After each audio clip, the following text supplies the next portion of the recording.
ಶ್ರೀಮಾತ್ರೇ ನಮಃ. ಶ್ರೀ ಗುರುಭ್ಯೋ ನಮಃ. ಎಲ್ಲರಿಗೂ ನಮಸ್ಕಾರ. ರಾಮಾಯಣ ಅರಣ್ಯಕಾಂಡ ಕಳೆದ ಒಂದು ಸಂಚಿಕೆಯಲ್ಲಿ ಕಬಂಧನನ್ನು ಸಂಹಾರ ಮಾಡಿದಾಗ ಆತನ ದಿವ್ಯ ಶರೀರ ಸುಗ್ರೀವನ ಬಗ್ಗೆ ಮಾಹಿತಿಯನ್ನು ರಾಮ ಲಕ್ಷ್ಮಣರಿಗೆ ನೀಡುವಂಥ ಒಂದು ಘಟ್ಟದಲ್ಲಿ ನಾನು ರಾಮಾಯಣವನ್ನು ಪೂರ್ತಿ ಮಾಡಿದ್ದೆ. ಮುಂದೆ ಕತೆ ಏನಾಗುತ್ತೆ ಅಂತ ನೋಡೋಣಂತೆ. ಆಗ ಅಂತ ಹೇಳ್ತಾರಂತೆ, ಇವಾಗ ನಿನಗೆ ಬಹಳ ಕಷ್ಟ ಕಾಲ ಬಂದಿದೆ, ಅದಕ್ಕಾಗಿ ನಿನ್ನಂತೆ ಹೆಂಡತಿಯನ್ನು ಕಳ್ಕೊಂಡು ದುಃಖದಲ್ಲಿರುವಂಥವನು ಒಬ್ಬನಿದ್ದಾನೆ, ಆತ ಕೂಡ ಧರ್ಮಾತ್ಮ ಅಂತಂದರೆ ಸುಗ್ರೀವ ಧರ್ಮಾತ್ಮ ಅಂತಂತಂದು ಇಲ್ಲಿ ಕಬಂಧ ಧೇನು ಹೇಳ್ತಾ ಇರ್ತಾನೆ. ಆಗ ಆತನ ಹೆಸರು ಸುಗ್ರೀವ. 4 ಜನ ವಾನರನೊಂದಿಗೆ ಕಲ್ತುಬಿಟ್ಟು ಋಷ್ಯಮುಖ ಪರ್ವತದ ಮೇಲೆ ಇಡ್ತಾರೆ. ಆತನ ಅಣ್ಣನಾಗಿರುವಂತಹ ವಾಲಿ ರಾಜ್ಯದಿಂದ ಓಡಿಸ್ಬಿಟ್ಟಿದ್ದಾನೆ, ಆತನ ಹೊರಗಡೆ ದಬ್ಬ ಬಿಟ್ಟಿದ್ದಾನೆ. ವೃಕ್ಷರಜಸ್ಸು ಅನ್ನುವಂಥ ವಾನರನಿಗೆ ಸೂರ್ಯನ ತೇಜಸ್ಸಿನಿಂದ ಸುಗ್ರೀವ ಔರಸ ಪುತ್ರನಾಗಿ ಜನ್ಮಿಸಿದ್ದಾನೆ. ನೀನು ಆತನೊಂದಿಗೆ ಸಾಕ್ಷಿಯಾಗಿ ಸ್ನೇಹವನ್ನು ಮಾಡ್ಕೋ. ವಾನರ ಅಂತಂದು ಯಾವತ್ತು ಸುಗ್ರೀವನನ್ನು ಕಡಿಮೆ ಮಾಡಿ ಅವಮಾನಿಸಬೇಡ. ಈಗ ನಿನಗೆ ಒಬ್ಬ ಒಳ್ಳೆಯ ಮಿತ್ರ ಬೇಕು. ಸುಗ್ರೀವ ನಿನಗೆ ತಕ್ಕಂಥ ಮಿತ್ರ. ಆ ಸುಗ್ರೀವನನ್ನು ಭೇಟಿ ಆಗೋದಕ್ಕೆ ಇಲ್ಲಿಂದ ನೀನು ಪಶ್ಚಿಮ ದಿಕ್ಕಿಗೆ ಹೋಗು. ಅಲ್ಲಿ ಅನೇಕವಾಗಿರುವಂಥ ವೃಕ್ಷ ಸಮೂಹಗಳು ಕಾಣಿಸುತ್ತೆ. ಈ ವೃಕ್ಷ ಸಮೂಹಗಳಲ್ಲಿ ಇರುವಂಥ ಹಣ್ಣುಗಳು ಅದು ಸಾಮಾನ್ಯವಾಗಿರುವಂಥದ್ದಲ್ಲ, ಬಹಳ ಮಧುರವಾಗಿರುತ್ತೆ ಅಂತಂದರೆ ರುಚಿಕರವಾಗಿರುತ್ತೆ. ನೀವು ಅಲ್ಲಿ ಹಣ್ಣನ್ನು ತಿಂದು ಮುಂದಕ್ಕೆ ಹೋದರೆ ವನಗಳು ಬರ್ತವೆ. ಆ ವನಗಳಲ್ಲಿ ದಾಟಿ ಮುಂದಕ್ಕೆ ಹೋದರೆ ಕೊನೆಯಲ್ಲಿ ಪಂಪ ಅನ್ನುವಂಥ ಪದ್ಮ ಸರೋವರ ಬರುತ್ತೆ. ಈ ಸರೋವರದ ಹತ್ತಿರ ಹಂಸಗಳು, ಪ್ರಾಮನಕಗಳು, ಕ್ರೌಂಚಗಳು, ಕುರುವಕಗಳು ಅನ್ನುವಂಥ ಪಕ್ಷಿಗಳು ಬೆಣ್ಣೆಯ ಮುದ್ದೆ ಅಂತ ಇರುತ್ತೆ. ನೀವು ಆ ಪಕ್ಷಿಗಳಲ್ಲಿ ಯಾವುದೋ ಒಂದನ್ನು ಸಾಯಿಸಿ ಮಾಂಸವನ್ನು ತಿನ್ನಿರಿ. ಹಾಗೆ ಮಾಡೋದ್ರಿಂದ ನಿಮಗೆ ಆಯಾಸ ಆಗಿರುವಂಥದ್ದೆಲ್ಲ ತೀರುತ್ತೆ, ನಿಮಗೆ ಶಕ್ತಿ ಬರುತ್ತೆ. ಹಾಗೆ ಆ ಸರಸ್ಸಿನಲ್ಲಿ ರುಚಿಕರವಾಗಿರುವಂಥ ಮೀನು ಇರುತ್ತೆ, ನೀವು ಅವನ್ನು ಕೂಡ ತಿನ್ನಿರಿ. ನಂತರ ಸುಗಂಧ ಭರಿತವಾಗಿರುವಂಥ ನಿರ್ಮಲವಾಗಿ ತಣ್ಣದಾಗಿ ಇರುವಂಥ ಈ ಸರಸ್ಸಿನ ನೀರನ್ನು ಕುಡಿಯಿರಿ.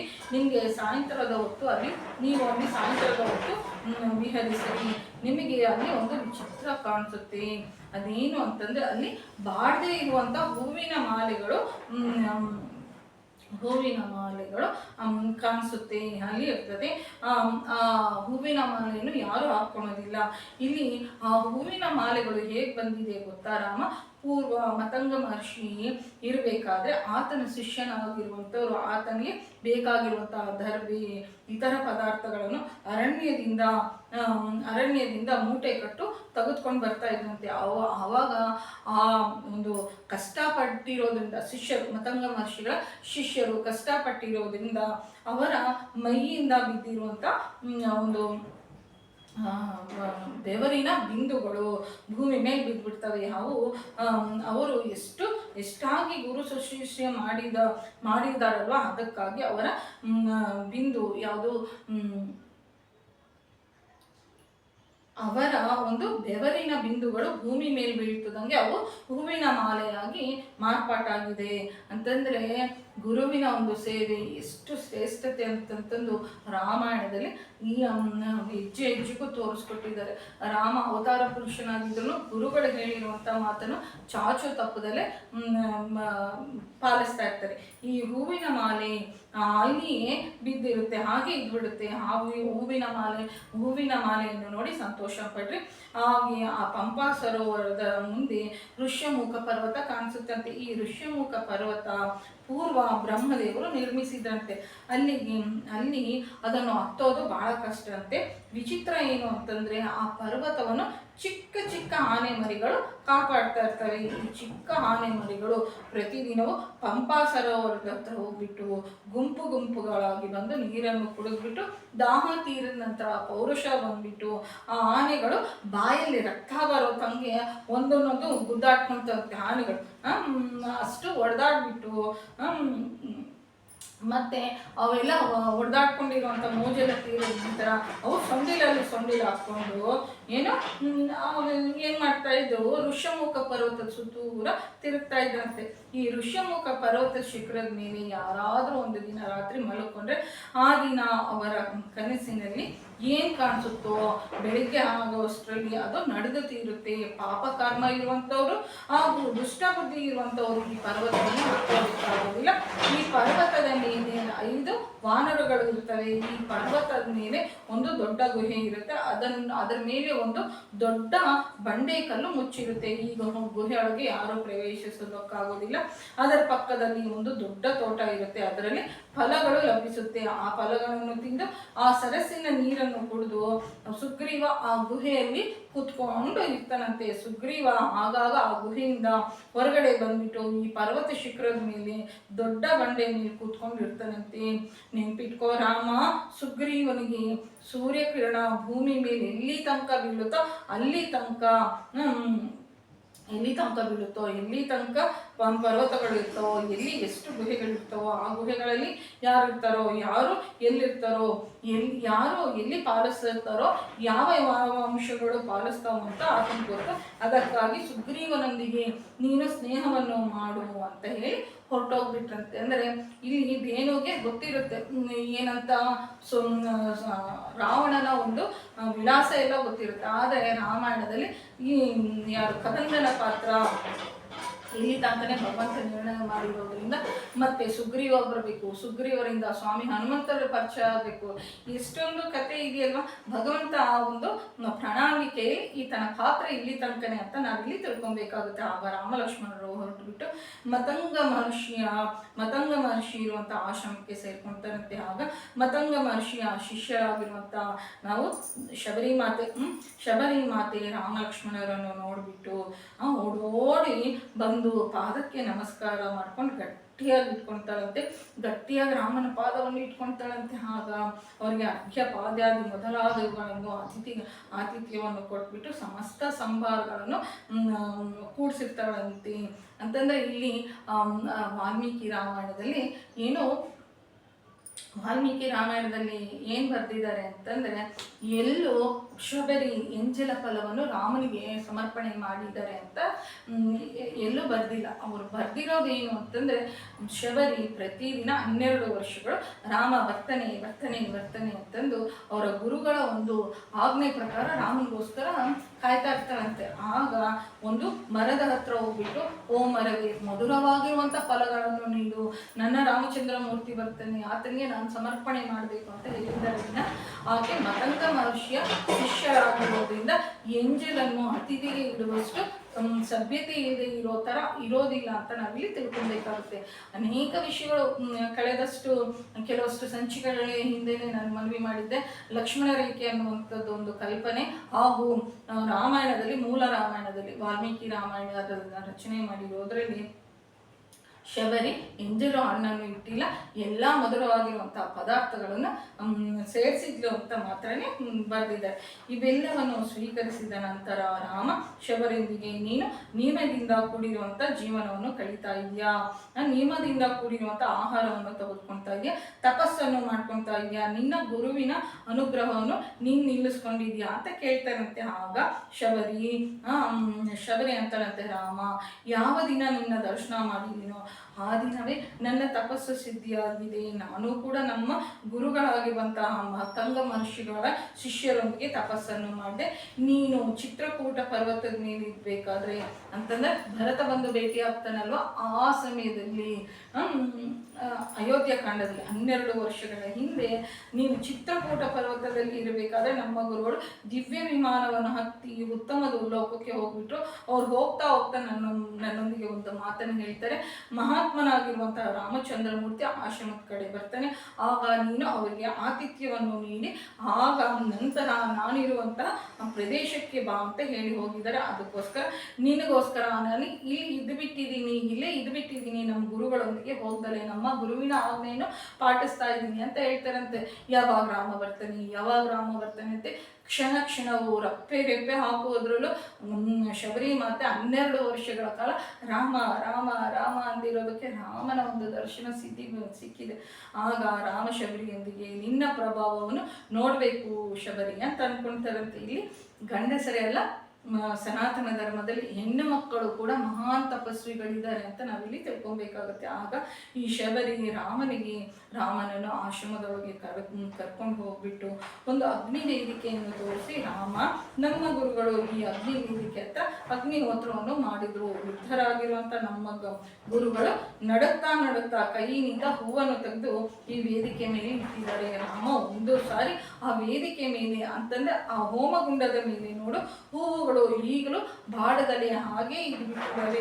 ನೀನು ಚಿತ್ರಕೂಟ ಪರ್ವತದ ಮೇಲೆ ಇರಬೇಕಾದ್ರೆ ಅವರು ಅಗ್ನಿ ಕಾರ್ಯ ಮಾಡಿರೋದು ಯಾವಾಗ 12 ವರ್ಷಗಳ ಕೆಳಗೆ 13 ವರ್ಷಗಳ ಕೆಳಗೆ ಅಗ್ನಿ ವೇದಿಕೆ ಮೇಲಿಟ್ಟಿರುವಂತ ಹೂವು ಇವತ್ತಿಗೂ ಬಾಡು ಹೋಗಿರುವಂತೆ.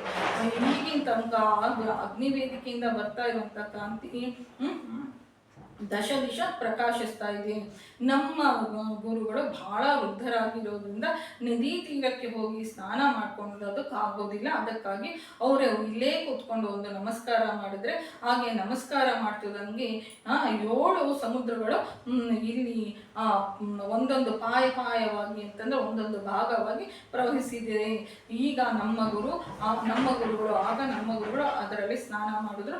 ನಮ್ಮ ಗುರುಗಳು ಸ್ನಾನ ಮಾಡಿ ತಮ್ಮ ವಸ್ತ್ರವನ್ನು ಇಲ್ಲಿ ಒಂದು ಕಡ್ಡಿ ಮೇಲೆ ಅಂತಂದ್ರೆ ಒಂದು ದಾರದ ಮೇಲೆ ದಂಡಿ ಮೇಲೆ ಹಾರಾಕಿದ್ದಾರೆ. ನೀನು ಆ ವಸ್ತ್ರವನ್ನು ಮುಟ್ಕೊಂಡು ನೋಡು, ಈಗಲೂ ಅದು ಒದ್ದೆಯಿಂದ ಇದೆ. ಅವ್ರು ಯಾವ ತರ ಅವ್ರಿಗೆ ಮುಟ್ಟಿರುವಂತ ಸ್ಥಿತಿಯಲ್ಲಿ ಯಾವ್ದಿದೆಯೋ ಅದೇ ತರ ಇದು ಬಿಟ್ಟಿದೆಯಂತೆ. ಅವ್ರು ಮುಟ್ಟಿರುವಂತ ವಸ್ತುಗಳು ಯಾವುದು ಕಾಲಕ್ಕೆ ಒಳಗಾಗಿರುವಂತೆ. ತಪಶಕ್ತಿ ಅಂತಂದ್ರೆ ಎಷ್ಟೊಂದು ಇದೆಯಪ್ಪ. ಹಾಗೆ ಮುಟ್ಕೊಂಡಿರುವಂತ ಪ್ರತಿಯೊಂದು ವಸ್ತು ಅವರ ಸ್ಥಿತಿಯಲ್ಲಿ ಇದ್ದು ಬಿಟ್ಟಿದೆ. ಈ ಸ್ಥಿತಿಯಲ್ಲಿ ಇದ್ದಂಥ ಅವರು ಆ ಸ್ಥಿತಿಯಲ್ಲಿ ಇರದೇ ಇದ್ರೆ ಪ್ರಕೃತಿಯ ಪರಿಣಾಮಗತ ವಸ್ತುಗಳು ಬದಲಾವಣೆ ಆಗೋದಿಲ್ಲ. ಅಷ್ಟು ಆತ್ಮಗತರಾಗಿ ಆತ್ಮಸ್ವರೂಪಿಗಳಾಗಿ ಮತಂಗ ಮಹರ್ಷಿಗಳು ಇದ್ದೋಗ್ಬಿಟ್ಟಿದ್ದಾರಂತೆ. ಮತಂಗ ಮಹರ್ಷಿಗಳು ಅಂತಂತಂದ್ರೆ ಈ ಮಾದಿಗರಿಗೆ ಅಂತಂದ್ರೆ ಕ್ಷಮಿಸಿ ಪದವನ್ನು ಯೂಸ್ ಮಾಡ್ಬೋದೋ ಇಲ್ಲ, ಇವರಿಗೆ ಮೂಲ ಪುರುಷರು ಮತಂಗ ಕನ್ಯಾ ಅಂತಂತಾರೆ. ಅಂತಂದ್ರೆ ಅಮ್ಮನವರು ಈ ಋಷಿಗೆ ಮಗಳಾಗಿ ಬಂದು ಅಷ್ಟು ಪ್ರೀತಿಯನ್ನು ಚೆಂದಿದ್ದಾರೆ. ನಾವು ಏನೋ ಅವ್ರನ್ನ ಕೀಳಭಾವನೆಯಿಂದ ನೋಡ್ತೀವಿ, ಆದರೆ ನಮ್ಮ ದೇಶದಲ್ಲಿ ಯಾರನ್ನು ಕೀಳಾಗಿ ನೋಡೋದಿಲ್ಲ. ಈ ವಿಷಯ ಇಲ್ಲಿಗೆ ನಾನು ಹೆಚ್ಚು ಮಾತನಾಡೋದಕ್ಕೆ ನನಗೆ ಇಷ್ಟ ಆಗೋದಿಲ್ಲ, ಆಯ್ತಾ. ಅವರು ಮನುಷ್ಯರೇ, ಅವರು ಸಮಾಜದಲ್ಲಿ ಭಾಗವಂತರೇ ಅಂತ ನಾನಿಲ್ಲಿ ಹೇಳ್ತಾ ಇದ್ದೀನಿ. ರಾಮ ನಿನಗೋಸ್ಕರ ನಾನು ಅರಣ್ಯದಿಂದ ಬಹಳ ಸಂಭಾರಗಳನ್ನು ಶೇಖರಣೆ ಮಾಡಿದ್ದೀನಿ, ನೀನು ಅವನ್ನು ಸ್ವೀಕಾರ ಮಾಡು ಅಂತ ಹೇಳಿ ಆ ಸಂಭಾರಗಳನ್ನು ಕೊಟ್ಬಿಟ್ಟು, ನಮ್ಮ ಗುರುಗಳು ನಿನಗೆ ಆತಿಥ್ಯವನ್ನು ಕೊಟ್ಟು ಬಾ ಅಂತ ಹೇಳಿದರೆ ನಾನು ನಿನಗೆ ಕೊಟ್ಟಿದ್ದೀನಿ, ಅದಕ್ಕಾಗಿ ನಾನು ಹೊರಟೋಗ್ಬೇಕು ಅಂತ ಅನ್ಕೊಳ್ತಾ ಇದ್ದೀನಿ ಅಂತ ಹೇಳಿ ಸಂಕಲ್ಪ ಮಾತ್ರದಿಂದಲೇ ಅಗ್ನಿಯನ್ನು ಬೆಳಗಿಸ್ಬಿಟ್ಟು ಅದರಲ್ಲಿ ಚೀನಾಂಬರಗಳೊಂದಿಗೆ ಹಾರಿಬಿಟ್ಟು ತನ್ನ ಶರೀರವನ್ನು ಶಬರಿ ಬಿಟ್ಬಿಡ್ತಾರಂತೆ. ಆಗ ಅಗ್ನಿಯಿಂದ ದಿವ್ಯವಾಗಿರುವಂಥ ಅಂಬರಗಳು, ದಿವ್ಯವಾಗಿರುವಂತಹ ವಸ್ತ್ರಗಳೊಂದಿಗೆ ಶಬರಿ ಹೊರಗೆ ಬರ್ತಾಳೆ. ತನ್ನ ಗುರುಗಳು ಹೋಗಿರುವಂತಹ ಲೋಕಕ್ಕೆ ಹೋಗಿದ್ದಾಳೆ ಅಂತ ಇಲ್ಲಿ ಯಾವುದು ರಾಮಾಯಣ ನಮಗೆ ತಿಳಿಸ್ಕೊಡುತ್ತೆ. ಈ ಏನು ತಪಸ್ಸು ಅಂತಂತಂದು ರಾಮ ಲಕ್ಷ್ಮಣರು ಕೈ ಮುಗಿತಾರೆ. ಭಗವಂತನ ನಿರ್ಹೇತುಕವಾಗಿರುವಂತಹ ಒಂದು ಕೃಪೆಯಿಂದ ಇವತ್ತಿಗೆ ಅರಣ್ಯ ಕಾಂಡ ಮುಗಿದಿದೆ. ಮತ್ತೆ ನಾವು ಮತ್ತೆ ಇನ್ನೊಂದು ಕಾಂಡ ಯಾವುದು ಅಂತಂದ್ರೆ ಕಿಷ್ಕಿಂಧ ಕಾಂಡ. ಮತ್ತೆ ಇದರಲ್ಲಿ ನಾನು ಒಂದು ವಿಷಯವನ್ನು ಪ್ರಸ್ತಾಪ ಮಾಡಬೇಕು ಅಂತ ಅನ್ಕೊಳ್ತಾ ಇದ್ದೀನಿ. ಮತಂಗ ಮಹರ್ಷಿಗಳು 13 ವರ್ಷಗಳ ಹಿಂದೆ ಅಗ್ನಿವೇದಿಕೆ ಮೇಲೆ ಇಟ್ಟಿರುವಂತಹ ಹೂಗಳು ಹಾಗೆ ಬಾಳು ಹೋಗ್ದಂಗೆ ಇದ್ದಾವೆ. ಅವರು ಪ್ರಜ್ವಲಿಸಿರುವಂತಹ ಅಗ್ನಿ ಆ ಥರನೇ ಇದೆ ಅಂತ ಹೇಳ್ತಾರೆ. ನೋಡ್ರಿ, ತ್ರಿವೇಂದ್ರಮಲ್ಲಿ ಸ್ವಾಮಿ ಅಲ್ಖಾನಂದ ಅನ್ನುವಂಥವ್ರು 74 ವರ್ಷಗಳ ಕೆಳಗೆ 5 ಮುಖ ಇರುವಂಥ ಪಂಚಮುಖ ಇರುವಂಥ ಒಂದು ಜ್ಯೋತಿಯನ್ನು ಬೆಳಗಿಸಿದ್ದಾರೆ. ಇವತ್ತಿಗೂ ಅದು ಬೆಳಗ್ತಾನೆ ಇದೆ. 75 ವರ್ಷದಲ್ಲಿ ಒಮ್ಮೆನೂ ಏನು ಎಣ್ಣೆ ಹಾಕಿಲ್ಲ ಅದಕ್ಕೆ. ಅದಕ್ಕೇನು ಮಾಡಿಲ್ಲ. ಆ ತಪಸ್ಸಿನ ಶಕ್ತಿಯಿಂದ ಅದು ಆ ಥರನೇ ಉರಿತಾ ಇದೆ. ಅಲ್ಲಿ ನಿರಂತರವು ಮಹಾಮಂತ್ರವಾಗಿರುವಂಥ ಹರೇ ರಾಮ ರಾಮ ರಾಮ ಹರೇ ಹರೇ, ಹರೇ ಕೃಷ್ಣ ಕೃಷ್ಣ ಕೃಷ್ಣ ಹರೇ ಹರೇ ಅನ್ನುವಂಥ ಮಹಾಮಂತ್ರ ನಿರಂತರವಾಗಿಯೂ ನಾವು ಹೇಳೋದನ್ನ ಕೇಳ್ಬೋದು. ಅಂದರೆ 350 ದಿನಗಳಲ್ಲಿ ಒಂದು ಕ್ಷಣನೂ ಈ ಥರ ನಿಲ್ಲದಲೇ ಅಲ್ಲಿ ಮಹಾಮಂತ್ರ ಆಗುತ್ತೆ. ಹಾಗೆ ಕೇದಾರನಾಥದಲ್ಲಿ 6 ತಿಂಗಳು ಬಾಗಿಲನ್ನು ಮುಚ್ಚಿದ್ರೆ ಅಲ್ಲಿ ಹೂಗಳಾಗಲಿ ಇಟ್ಟಿರುವಂಥ ದೀಪ ಆಗಲಿ ನಂದಿ ಹೋಗೋದಿಲ್ಲ. ಯಾವ ಥರ ಇಟ್ಟಿರ್ತಾರೋ ಅದೇ ಥರ ಇರುತ್ತೆ ಅಂತ ನಾವಿಲ್ಲಿ ತಿಳ್ಕೊಬೇಕಾಗುತ್ತಲ್ವ. ನಮಗೆಲ್ಲರಿಗೂ ಗೊತ್ತಿರೋದೇ ಅಲ್ವಾ.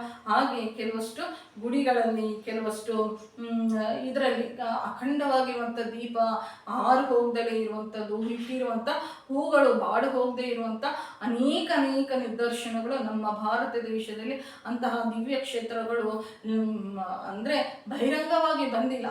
ಅದು ಸಾರ್ವಜನಿಕವಾಗಿಲ್ಲ, ಪಬ್ಲಿಸಿಟಿ ಹೆಚ್ಚಾಗಿ ಬಂದಿಲ್ಲ. ಆದರೆ ಬಂದರೆ ಮಾತ್ರನೇ ಏನು ಲೆಕ್ಕಕ್ಕಿಡದೆ ಇರೋಷ್ಟು ಇಂತಹ ಮಹಿಮೆಗಳು ಇದ್ದಾವೆ ಅಂತ ನಾವಿಲ್ಲಿ ತಿಳ್ಕೊಬೇಕಾಗುತ್ತೆ. ಮತಂಗ ಮಹರ್ಷಿಗಳು ಬಹಳ ಬಹಳ ಬಹಳ ಮುಖ್ಯವಾಗಿರುವಂಥ ಪಾತ್ರ ರಾಮಾಯಣದಲ್ಲಿ ಪೋಷಿಸ್ತಾರೆ. ಏನು ಅಂತಂದರೆ ಸುಗ್ರೀವ ಬದುಕೋದಕ್ಕೆ ಈ ಮಹರ್ಷಿಗಳೇ ಕಾರಣ ಅಂತ ನಾನು ಹೇಳ್ತಾ, ಮತಂಗ ಮಹರ್ಷಿಗಳು ಎಲ್ಲಿ ಶಬರಿ ಒಂದು ಮಾತನ್ನು ಹೇಳ್ತಾರೆ. ಏನಂತ, ಮತಂಗ ಮಹರ್ಷಿಗಳು ಬಹಳ ವೃದ್ಧಾಪ್ಯರಾಗಿರೋದ್ರಿಂದ ಅವರಿಗೆ ಎದ್ದು ಹೋಗಿ ಸ್ನಾನ ಮಾಡೋದಕ್ಕಾಗೋದಿಲ್ಲ. ಆಗ ಅವರು